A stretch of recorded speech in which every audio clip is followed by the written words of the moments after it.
What's up, guys? Orcus here, and today we got another video. Today it's the Daytona 500. I just forgot that I didn't turn my light on. I'm gonna do that right now. I'm back. Yeah, I did say that I was gonna be busy and I wouldn't be able to make videos like I normally did, but I did say I might make a video about that. I decided not to, but anyways, I'm back and I am still going to be making videos, believe it or not, throughout the year still. I'm still going to be posting videos, but I did say that it might not be as frequent as it has been, and as you've seen, that's kind of how it's been a little bit. But hey, I'm here for the Daytona 500, and really that's all that matters, isn't it? So with that being said, let's get right into it. Daytona 500 never fails to disappoint. Even if some of the racing can be stale, they can be gridlocked in their fuel racing, it still delivers. It really does. I mean, those last laps, absolute cinema. It really was. I mean, even some of the stuff during the race, like the intensity was there. It was always there throughout the whole race. It had different parts, like, sometimes they'd be racing hard. Sometimes they were too wide. Sometimes they had a little train going on. This race really did have everything, if we're being honest. And they were racing. They really were racing hard, racing intensely for a lot of this race. They really were. Again, I wouldn't say it was on the same level as the summer races have been for the most part. I mean, there was a lot to really like about this race. But maybe not on the same level as the summer Daytona races we've had recently, but man, this was a good race. A good first race. It's great to have NASCAR back. It really is. Better than the Super Bowl, let's be honest. I think this was a better performance than the Super Bowl, honestly. And this is NASCAR's Super Bowl, and I think it lived up to the expectations, and I think it surpassed expectations of some. And surpassed the Super Bowl in my opinion. So you got that. Even though I did enjoy the Super Bowl as well, as you guys know, I do watch some NFL as well. But I mean, this was amazing. It really was. Man, it's just good to have NASCAR back, even with some of the negatives and drawbacks of super speedway racing. It's just great to have NASCAR back. It really is. And they made it worth it. They made this race worth it. They did. A great race. I'm pretty sure this broke the record for a Daytona 500 for the most lead changes even, so that's actually kind of crazy. Broke the record for most lead changes in a Daytona 500. That's actually crazy. Did not think they were going to do that, so I mean, hats off. I mean, great race overall. I would say I think it was a great race. I do. I think it was a great race. I put it in an A tier, and I mean, it's Daytona 500. I feel like you always have to put it as an A tier race unless it's like noticeably bad. And I don't think this race was noticeably bad at all. I think for the most part, this was actually just a good Daytona race. Actually, some of the racing in the final stage, like when they were three wide, even then, three wide's cool and all, but you could tell they were fuel saving. I think they were going under 170 miles an hour at one point, which is kind of crazy. Like under 170 miles an hour at Daytona. That's pretty crazy, honestly. I did not think they would be getting under 170 at Daytona, but I'm pretty sure they were. So I mean, that's a tough look, and they were three wide, gridlocked, and no one could pass. That was a little rough, that part was, even though it looked cool for a little bit, but then once you realized what was going on. And it's funny because the broadcasters aren't even shy. They don't even shy away from mentioning that. Like, they'll, straight up admit, yeah, they're fuel saving, and it's gridlocked. Okay. they didn't even shy away from it, which I thought was the funny part. So, I mean, it's pretty funny. But anyways, I think we should just talk about the race in general, and particularly the last 5 laps of this race. Absolute cinema. That's the best. You can't ask for a better finish, honestly. I don't think you can ask for a better finish in a Daytona 500. You really can't. That was an exhilarating, intense finish to the Daytona 500. I was out of my seat, heart pumping, blood rushing, just absolute peak NASCAR.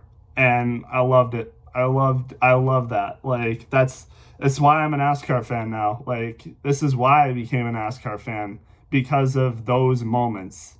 It really does it to you. Even though my guy Chase Briscoe was knocked out of the race very early, unfortunately, I was still having fun. I was still really enjoying it. Like it was great. It really was. And yeah, like I said, my driver, Trace Briscoe, not a great start to the season, unfortunately. Did finish the race. At least he didn't DNF. At least he didn't DNF, but he finished 36th and was multiple laps down. So, yeah, it's unfortunate, but hey, at least he didn't DNF. At least he finished the race, because he could have been like some drivers below him, even some drivers above him did end up not finishing the race. So, hey, got to give credit. His team tried it. They tried getting him back in the race. They got him back in, and still didn't have a great finish. Still not a great start to the year, unfortunately, for Chase Briscoe. But hey, I mean, it's the Daytona 500. It's the Daytona 500. What can you expect? It just sucks because Briscoe actually had a pretty good car, led some laps, was leading up front for a lot of the race. Had a good car, really did, just like last year. Qualified on the pole last year, qualified on front row this year. Had a good car, was leading up front, and then just kind of spiraled a little bit out of control with fuel strategies and stuff like that. Fuel strategies, by the way, that was an interesting part of this race. Like, even the broadcasters were saying, like, I've never seen this confusing of a fuel strategy before, pit stop strategies from these drivers in the Daytona 500 before. And honestly, they were right. It was weird. Like, there would only be like 4 car pit stops, and that would happen like for multiple people. Like, there'd be like 4, 4, 4, 3. I think there was one that had 2 or something like that. Only 2 cars came in. Like, it was weird at times. Like, the strategies were really weird. And guess what? I didn't even mention, but they actually beat the weather. Daytona beat the weather. Honestly, I don't think they even had to shorten the time for the race. They didn't have to. I mean, it was better safe than sorry, I guess. But if they had the Daytona 500 start at its original start time, I think they still would have gotten the race off. Considering how it went, there was only 5 cautions or something like that, not including the stage cautions. I'm pretty sure, not including the stage cautions, there was only 5 cautions. And if that was like that for the original start time, we possibly could have got this race off at its original start time, which was past 2:00 Central Time, because it's in the East, Miami. They go by Eastern Time. I live in Central Time, but they started the race at like 1 Central Time, something like that. It was supposed to start at 2. Again, I think they possibly could have gotten it off at 2 still, but they wanted to play it safe. I respect that, considering how the weather's gone for the Daytona 500 for a lot of these recent years. They decided to do that, started an hour early, and it paid off. It did. Even if like they still could have gotten it off. Hey, no weather delays, no weather concerns. They were able to get it. They did it, and we actually got a complete Daytona 500 with no issues. So that was really nice to see.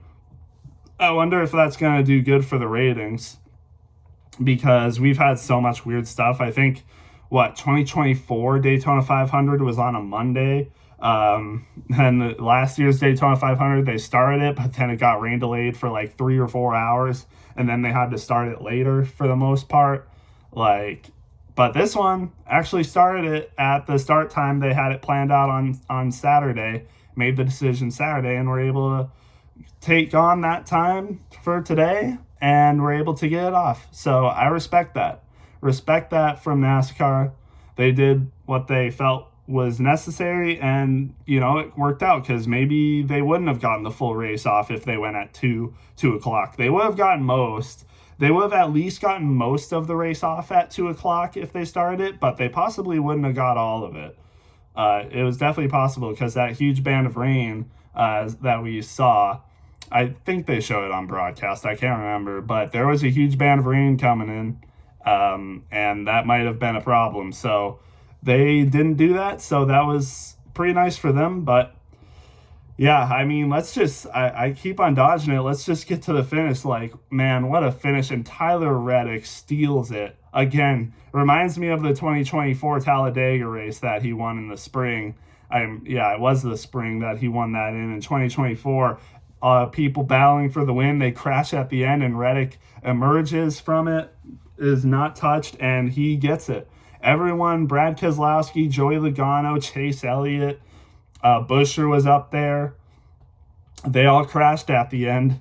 Ricky Stenhouse Jr. even, like, they were all up there. Some of the best super speedway racers, and they all crash, and Tyler Reddick is there and steals it. Absolutely steals it, wins the Daytona 500. A Toyota driver winning the Daytona 500 hasn't happened since Denny Hamlin in 2020. So first next gen Toyota Daytona 500. I like to see that, as you guys know. Joe Gibbs Racing fan. 2311 is like, Power has a deal with JGR, so they kind of get a lot of their support from JGR. So in a way, they're kind of teammates. So you know what? Respect. Tyler Reddick, Toyota. Respect to him for getting the win. It's a nice win. Nice win for Daytona. Nice win for the fans. I'm fine with it. Like, hey, good job for Tyler Reddick. He was there when he needed to be. He was running up front. Wasn't really a lucky win, honestly. He was battling for the win.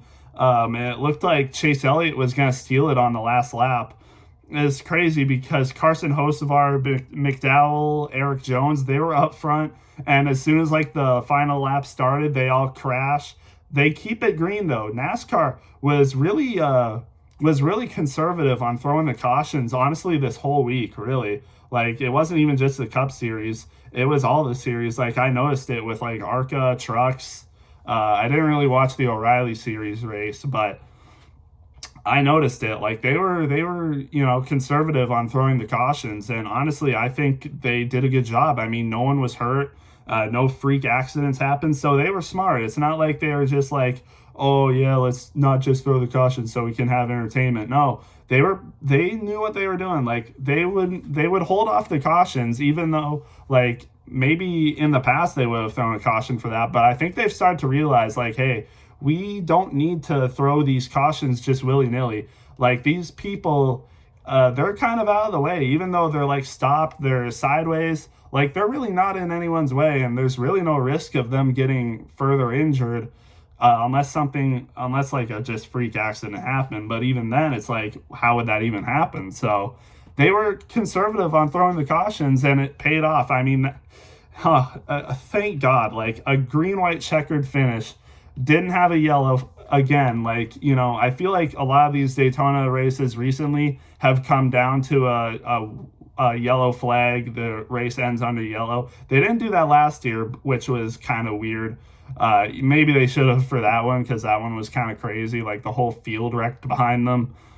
I mean, there was a decent amount of people that wrecked too, but I mean, there was a little controversy with the last year's one, but this year's one, I think it's because of the finish that people aren't really complaining as much, because the finish for this race was just amazing. Last year's really not so much on the final lap, but this one was amazing. Speaking of last year's, Tyler Reddick finished second in last year's Daytona 500 because of that.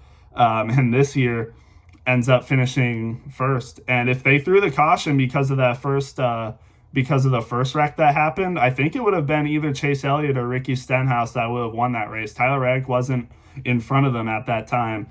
But they kept it green. They let them race, and honestly, it was a great finish. It was only like a pack of like 8 cars, maybe 10. I think it was maybe a pack of 10, maybe 11, 12 cars at the end there. So a smaller pack to finish the race, and I mean, the racing that they were doing there, the moves they were making, really good. You had Riley Herbst pushing Tyler Reddick. It looked like Tyler Reddick was kind of gone. It was like Chase Elliott and Zane Smith.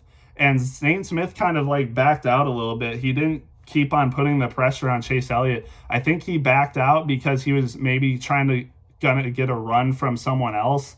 He was backing out because maybe he was expecting a run from someone else. But Tyler Reddick moved up to the top. Riley Herbst went with him. Then he went to the bottom on Chase Elliott. And Riley Herbst tried to go to the top and caused a wreck, kind of went in front of Brad Keselowski, maybe didn't see him there, or just, desperation, trying to get that win no matter what.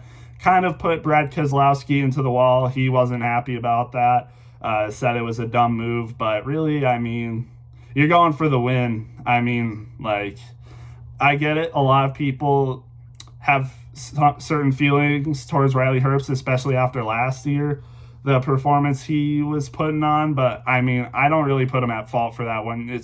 You're on turn 4. You're trying to do everything you can to get the win there, and you weren't gonna do it behind Chase Elliott or behind Tyler Reddick. And it looked like he did have an area to go, but unfortunately it was in front of Brad Keselowski, puts him into the wall, wrecks the rest of the field, including Chase Elliott, Logano, Keselowski. I think Stenhouse was involved a little bit, but he kind of made it out pretty okay.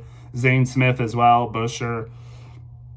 But I mean, and Reddick was able to steal it. Say what you will about Riley Herbst, but he really did help Tyler Reddick win that race, and he did get his flowers.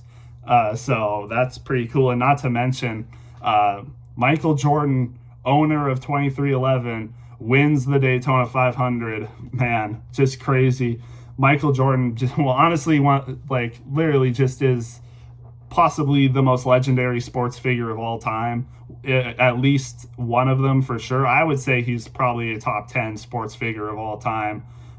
Just as an NBA player, now he's a team owner in NASCAR Cup Series, gets a Daytona 500. I mean, just absolutely crazy. And I've seen it online. Like, man, this guy is crazy. And not to mention, if you guys remember, 2311 battling a lawsuit with NASCAR, a case of the century, trial of the century in terms of sports. And, they ended up settling with NASCAR. So they had that huge thing with NASCAR. They win that case, basically. And now they go to the Daytona 500, and 2311 wins the Daytona 500. Crazy, man. Crazy how things work out.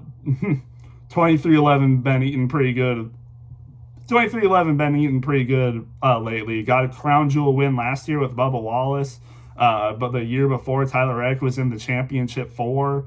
They win their lawsuit, settle with NASCAR after just so long. And now the first race of the year, Tyler Reddick, 2311, win the Daytona 500. Jordan, absolutely amazed. I mean, just a crazy time for NASCAR. Denny Hamlin, as a co-owner, wins the 2311.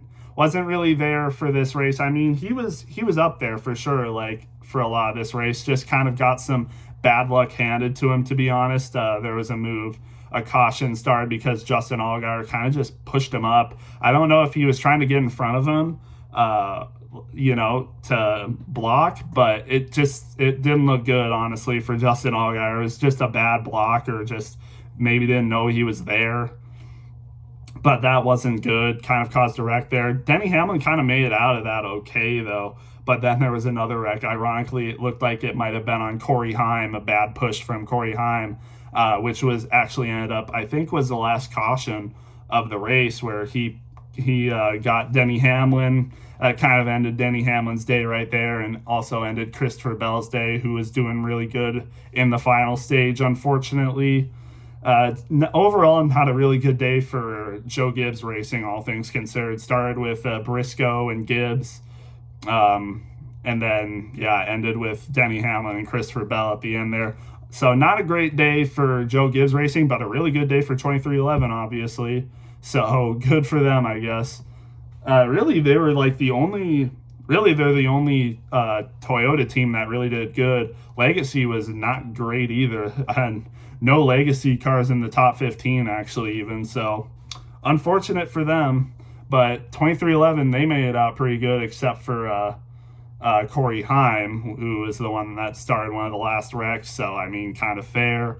But 2311 had a pretty good day. Three of their cars in the top 10. One of their cars, obviously Daytona 500 winner. One of their cars helped that 2311 car win the Daytona 500 with Riley Herbst, and Jordan had his praises for Riley Herbst on being a good team player. So that's good for Riley Herbst. Definitely scores you some points.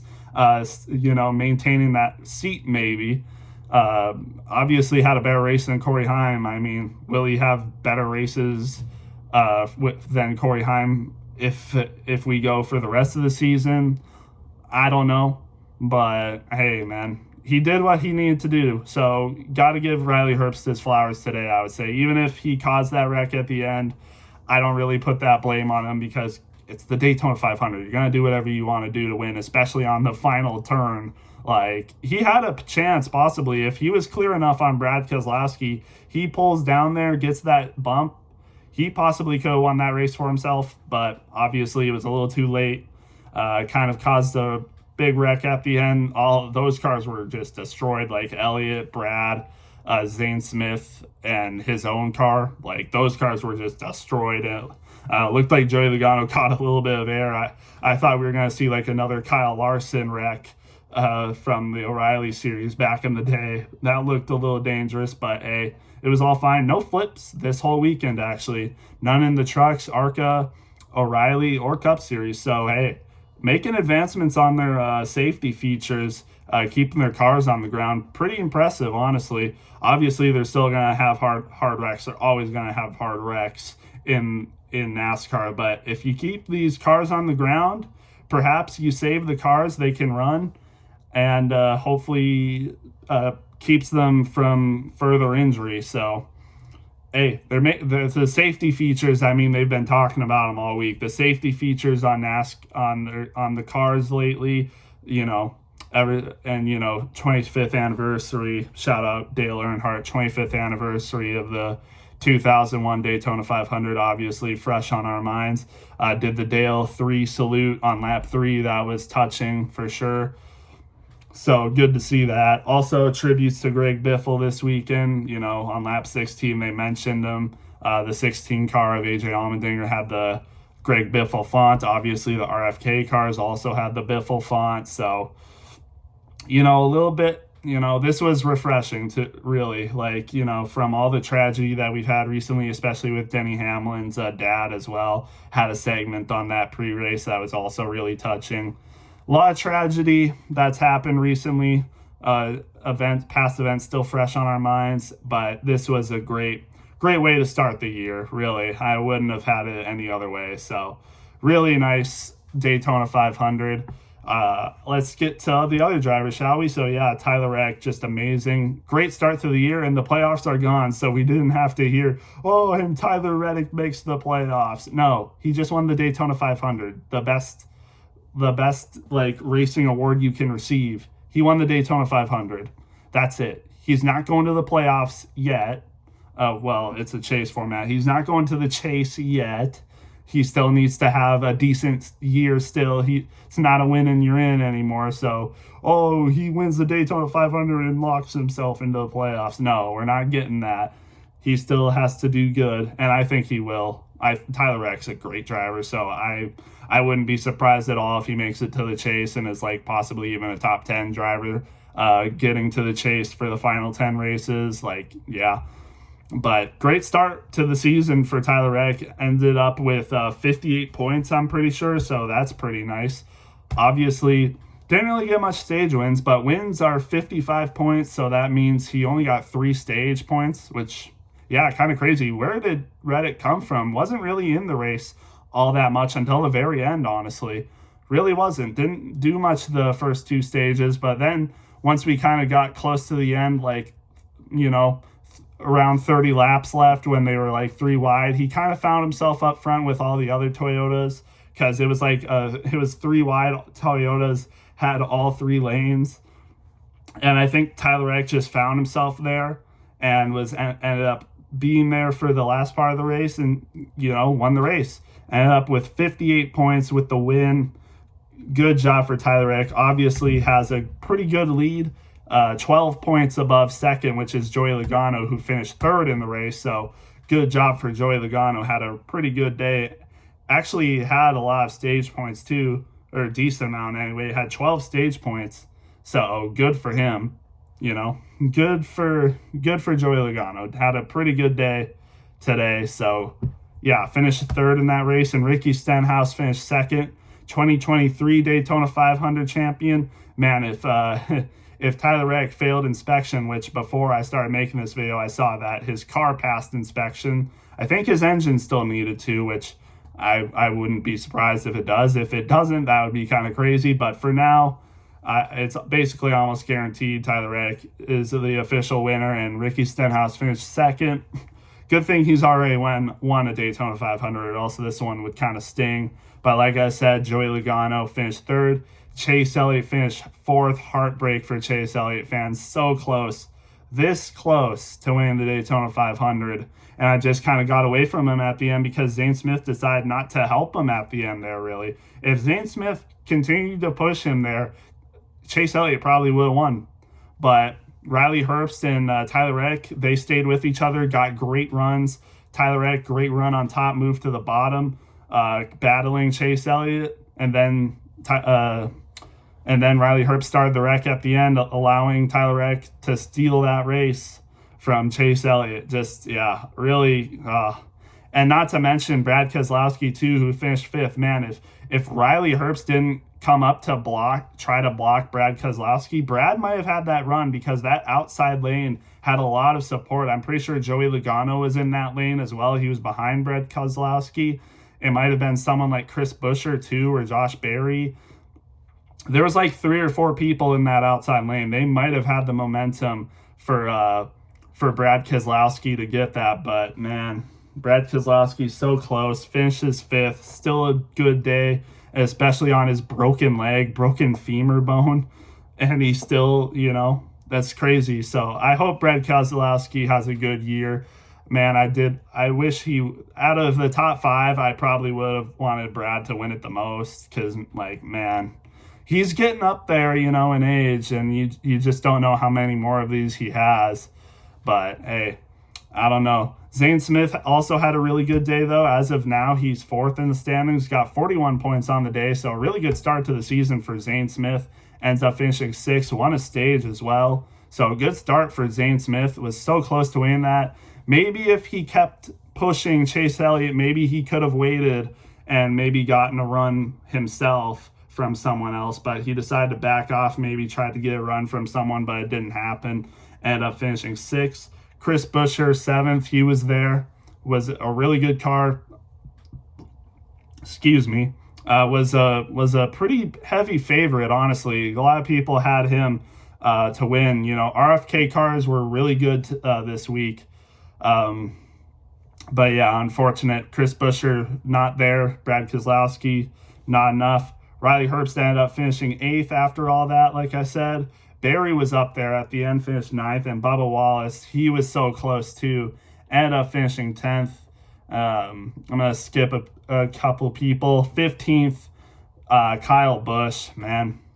21st year, right? 21st year, still didn't get it done, just didn't really have it. I mean, he won the pole, but he led a good amount of laps at the start, but after that was really nowhere to be found. Just, unfortunate. Carson Hocevar, he was there at the end, but man, it really looked like he had that with his teammate Michael McDowell. They had a really good push going, and then I can't remember who kind of bumped them wrongly, but Hocevar got bumped, ended up sending him out. Same with McDowell and Eric Jones, who finished 21st, who was also having a good run at the end there. And same with Michael McDowell, got lucky on that caution because everyone else at the end pitted, but he didn't.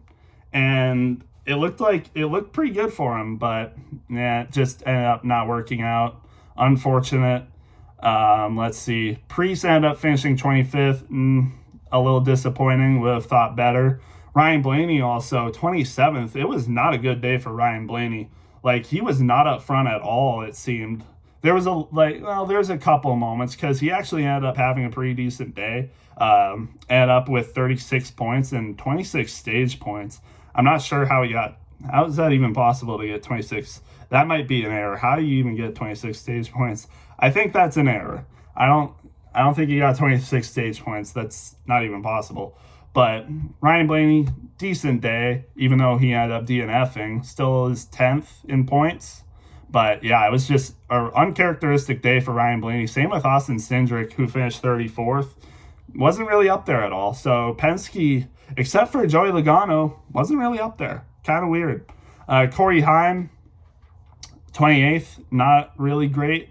He was up there for a lot, though. He was up there for a long time in the first stage, but after that as well, just wasn't really there. So unfortunate for him.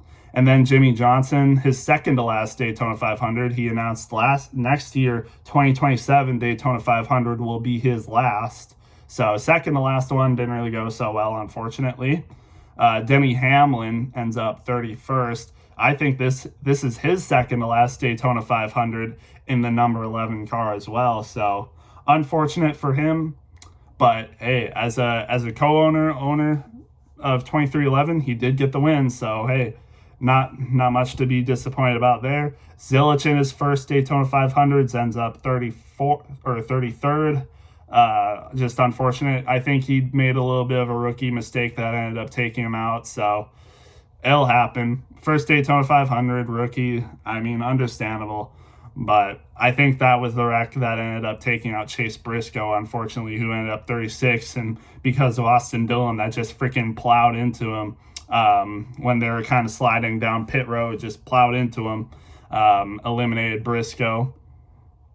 Also did have damage from the initial wreck, but I don't know if that was the one that took him out. I think the hit by Austin Dillon was the one that took him out, because Austin Dillon ended up trying to finish the race without a freaking hood on. So I think it was because of that. He had really bad front damage because of how he hit Briscoe. So unfortunate start to the year for Chase Briscoe, as well as his teammate Christopher Bell. Like I said, JGR didn't have a great day. Even Ty Gibbs, he was the highest Joe Gibbs Racing driver, and he finished 23rd. So yeah, not a good start to the year for Joe Gibbs. And like I said, Denny Hamlin 31st, Bell 35th, and then Briscoe 36th. Eesh. And then, like I said, Justin Allgaier finished 38th because of that possibly bad block or bad whatever that he made. Unfortunate, because I know people excited about Allgaier JRM car, Junior Motorsports, Dale Jr. car in the Daytona in the Cup Series. They led their first laps, I'm pretty sure. Justin Allgaier didn't lead any laps last year, but led laps this year in the Daytona 500. So first laps led by Junior Motorsports in the Cup Series. Cool, but didn't end so well. And then Todd Gilliland, one of the last people, 39th, got caught up in one of the wrecks. Alex Bowman got caught up in one of the wrecks, ended up finishing second to last and 40th. Not a great start to the year for Alex Bowman for sure. And then BJ McLeod unfortunately finished 44th or 41st dead last, because had some issues with his car. Like, it ended up being the first caution, like, I don't know, 5 or 6 laps in. Ended up having problems with his car and just broke on him. Ended up causing the first caution. Had people get damaged with it. Not his fault. Just unfortunate for BJ. I think is he going to be in the Atlanta race? I can't remember. But if he is, hopefully he has a little bit of redemption there. Atlanta is going to be a great race. You know, we go from Daytona to Atlanta for the 3rd year in a row. So that should be pretty exciting. Can't wait for that. So, but yeah, that's basically it for the Daytona 500. I thought it was a really good race. I'd give it an 8.4 out of 10, so A- for me. If you guys know, that's, I got a little grading system that I have for these things. And 8.4 out of 10 is literally the lowest A tier you can get for me. So I'd give it an A-, in most part because it's the Daytona 500, best race of the year, or most anticipated, most hype race of the year. And it was actually a decent race, all things considered, to be honest. So I think it earns it in a way. I'd say it was a great race. The finish definitely earned it for me. And I cannot wait to go to Atlanta next week. Or can't wait to watch. I wish I could go. But can't wait to watch Atlanta next week. Should be amazing. hopefully back-to-back amazing races. I mean, Atlanta has been known for being a really great drafting track as of late, so can't wait to see it. Hopefully JGR does better. Hopefully Briscoe does better. Would be cool to see Toyota get back-to-back wins on a drafting track, but we'll see. But anyways, I think that's it for me. I had a great time. First Daytona 500, or not first, but first race of the year, Daytona 500. Amazing start to the season. Hopefully they can continue it. But with that being said, I'm going to get this up for you guys, and we'll see you in the next one.